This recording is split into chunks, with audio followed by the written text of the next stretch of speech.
भक्तों, ओम नमः शिवाय, श्री शिवाय नमस्तुभ्यम, जय श्री महाकाल। जी हाँ भक्तों, क्या आपका भी जो बच्चा है उसका जो मन है वो पढ़ाई लिखाई में बिल्कुल भी नहीं लगता।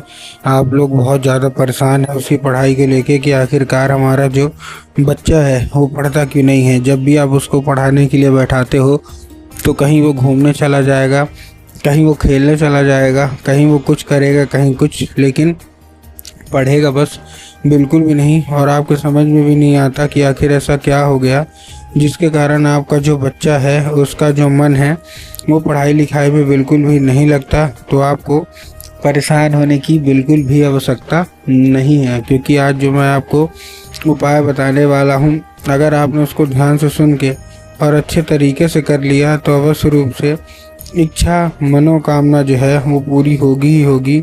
और आपका जो भी बच्चा है जिसका भी मन पढ़ाई लिखाई में नहीं लगता, अवश्य रूप से उसका जो मन है वो पढ़ाई की ओर आकर्षित होगा ही होगा।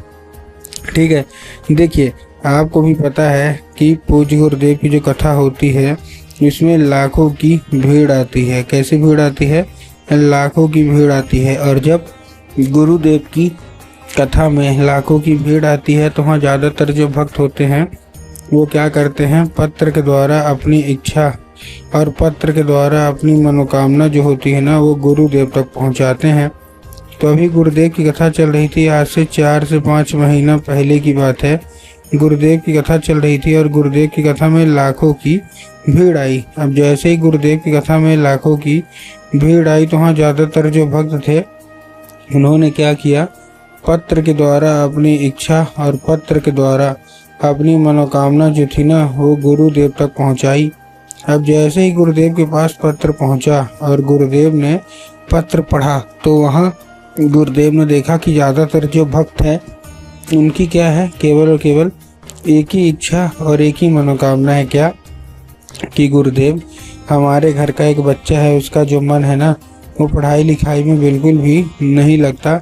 हम लोग बहुत ज़्यादा परेशान हैं उसकी पढ़ाई को लेके कि आखिरकार हमारा जो बच्चा है वो पढ़ता क्यों नहीं है। जब भी हम उसको पढ़ाने के लिए बैठाते हैं तो कहीं वो घूमने चला जाएगा, कहीं खेलने चला जाएगा, कहीं कुछ करेगा, कहीं कुछ, लेकिन पढ़ेगा बस बिल्कुल भी नहीं। हमको भी समझ में नहीं आता कि आखिर ऐसा क्या हो गया है जिसके कारण हमारा जो बच्चा है वो नहीं पढ़ता। तो आपको परेशान होने की बिल्कुल भी आवश्यकता नहीं है। क्यों? क्योंकि जब गुरुदेव से उन्होंने यही पूछा तो ये भी बोला कि हमने क्या कुछ नहीं किया, बहुत अच्छी उसको स्कूल में डाल के रखा है, बहुत अच्छा उसको कोचिंग ट्यूशन दे रहे हैं, हर एक तरह की सुख सुविधा दे रहे हैं, लेकिन फिर भी बच्चा है ना वो नहीं पढ़ता। कृपया करके कोई उपाय बता दे। अब जैसे ही गुरुदेव ने ये देखा तभी गुरुदेव ने 2 से 3 उपाय बताए और कहा केवल और केवल ये उपाय कर लेना, तुम्हारे घर का जो कोई भी बच्चा है, जो कोई भी सदस्य है ना, अवश्य रूप से उसका जो मन है वो पढ़ाई की ओर आकर्षित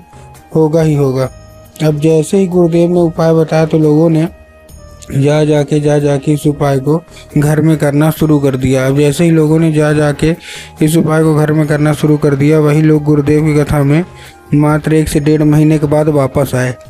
अब जैसे ही गुरुदेव की कथा में वो लोग वापस आए तो उन्होंने क्या किया, फिर से एक बार गुरुदेव को पत्र लिखा। लेकिन ये वाला जो पत्र था ये गुरुदेव को धन्यवाद के रूप में पत्र था कि गुरुदेव धन्य हो आपका, आपके द्वारा बताया गया उपाय हमने कर लिया है, हमारी इच्छा मनोकामना जो है ना वो भी पूरी हो गई है, आपका कोटि कोटि धन्यवाद। तो देखिए जो लोग भी मेरी आवाज़ अभी सुन रहे हैं ना, अगर आपको भी जानना है कि आखिर ऐसा कौन सा उपाय है तो चलिए हम बताते हैं आपको आज की इस वीडियो के माध्यम से। तो देखिए जो हमारा सबसे पहला उपाय है, इस उपाय में आपको करना क्या है, सबसे पहले आपको लेना है 3 काली तिल और साथ में आपको लेना है 1 धतूरा। तो क्या कर लिया आपने 3 काली तिल लिया, साथ में 1 धतूरा लिया। धतूरा लेने के बाद आपको अपने बच्चे के हाथ में दे के उसको भेज देना है कहाँ, सीधा शिव मंदिर। अब जैसे ही आपने अपने बच्चे को शिव मंदिर भेज दिया, भेजने के बाद उसको बोलिएगा कि दक्षिण दिशा में खड़ा हो जाए और उत्तर की ओर अपना चेहरा कर ले।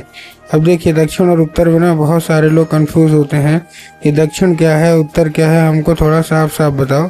तब गुरुदेव ने साफ साफ बताया है कि आप जिस भी शिव मंदिर जा रहे हैं उस शिव मंदिर का जिधर साइड जलाधारी हो आपको अपना चेहरा उधर साइड करके खड़े हो जाना है। ठीक, खड़े हो गए। खड़े होने के बाद आपको क्या करना है, एक नाम लेके, कौन सा, महादेव का बहुत ही सुंदर सा नाम है, श्रम्भेश्वर महादेव। तो आपको करना क्या है, आपको श्रम्भेश्वर महादेव का नाम लेके और उन्हीं का स्मरण करके आपको चुपचाप क्या कर देना है, अर्पित कर देना है बस।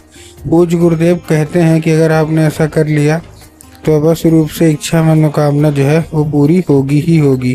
ठीक है, ये था हमारा पहला उपाय। अब हम चलते हैं अपने दूसरे उपाय की ओर।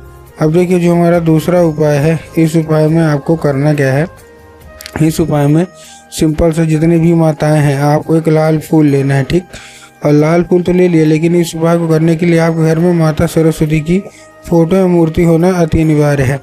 अगर आपके घर में माता सरस्वती की फोटो या मूर्ति है तब तो अच्छी बात है, लेकिन अगर नहीं है तो आपको बाजार जाना है और माता सरस्वती की फोटो या मूर्ति लाना है, घर में अपने स्थान दे देना है। ठीक, दे दिया स्थान देने के बाद शाम के वक्त में जब भी आपके घर में पूजा पाठ होती है ना, तो आपको क्या करना है, और जो लाल फूल है वो माता जो सरस्वती है ना, उनको क्या करना है, अर्पित करना है। और माता सरस्वती को अर्पित करने के बाद उसको औषधि के रूप में मांगना है, क्या कि कृपया करके इसका जो है वो औषधि के रूप में क्या करिए, प्रदान कर दीजिए। अब क्या होगा, अब ये औषधि का रूप ले लेगा।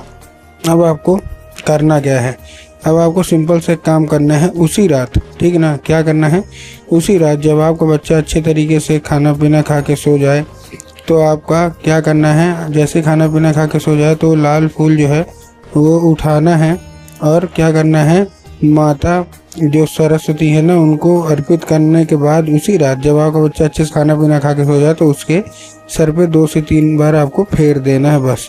पूज्य गुरुदेव कहते हैं कि अगर आपने ऐसा कर लिया तो सारी इच्छा मनोकामना पूरी होंगी और आपका जो भी मतलब बच्चा है वो पढ़ाई की ओर आकर्षित होगा ही होगा।